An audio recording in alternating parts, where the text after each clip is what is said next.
நடந்தது. தெருவில் விளையாடிட்டு இருப்போம்.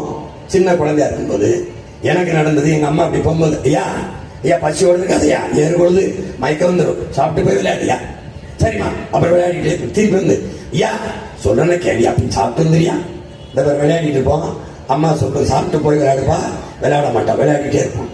அப்ப ரொம்ப நேரம் திருப்பி வந்து, உனக்கு அறிவு இல்லை, எத்தனை தடவை சொல்றது, ஏண்டா சாப்பிட்டு கேட்க மாட்டேன். அப்ப அம்மாவை பார்க்கும்போது மயன், ஏன் அம்மா அப்படி நடந்துக்கிறது, சர்வாதிகார மாதிரி நடந்துக்கிறது அப்படின்னு. ஆனா மகனின் பார்வையில் தாய் சர்வாதிகாரி. தாயின் பேரன்புதான் தன்னலமற்ற அன்பான சர்வாதிகாரம். அதுல யாருக்கு யாருக்கு இந்த தாய் சாப்பிட்டா சாப்பிடு, சாப்பிடா போ, எப்படியா போ அப்படின்னா பிள்ளை பிள்ளையா இருக்குமா பேயா இருக்குமான்னு பார்த்துக்க.